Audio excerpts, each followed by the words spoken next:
சோழ நாட்டு காவிரி வடகரை தேவார தலங்கள் 51 தலமான திருவையாறு ஐயாறப்பர் கோவில்ல 2 விதமான கோவில் இருக்கு.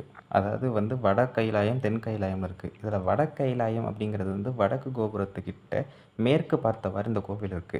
ராஜராஜ சோழருடைய மனைவியான சக்தி விடங்கின்னு சொல்ற லோகமாதேவி அவங்க கட்டிய கோவிலுங்கிறதுனால இத லோகமாதேவீஸ்வரம்னு குறிப்பிடுவாங்க. ஏறக்குறைய 10க்கும் மேற்பட்ட ராஜராஜ சோழருடைய கல்வெட்டுகள். ஏன்னா அவங்க கட்டின கோவில்ங்கிறதுனால அவங்க பேர்லயே உலகமாதேவீஸ்வரம்னு அழைக்கப்படுது.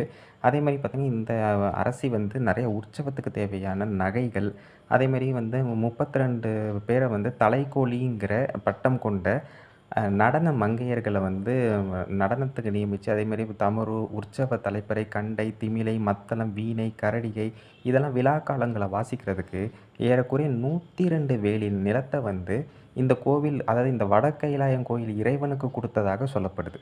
அந்த அளவுக்கு இந்த வட கைலாயம் மிகுந்த சிறப்பு கொண்டதா இருக்கு. இப்ப தென் கைலாயம் வருவோம். இது பார்த்தீங்கன்னா, தெற்கு கோபுரம் பக்கத்துல இருக்கு. மேற்கு பார்த்தவாறு இருக்கு. இது ராஜேந்திர சோழரோட மனைவியான பஞ்சவன் மாதேவீஸ்வரம். பஞ்சவன் மாதேவி கட்டிய கோயிலுங்கிறதுனால இது பஞ்சவன் மாதேவீஸ்வரம் அப்படின்னு குறிப்பிடுறாங்க. புரியுதுங்களா? அப்போ பார்த்தீங்கன்னா, இதில இன்னொன்னு என்னன்னா, நுளம்ப நாட்ட ஜெயிச்சு அங்கிருந்து கொண்டு வரப்பட்ட 46 தூண்கள இந்த கோவிலோட தூண்களா பார்க்கப்படுது. அதாவது தென் கைலாயம் இந்த கோவில்ல. இப்போ நீங்க படத்தில பார்க்குறீங்களா அது.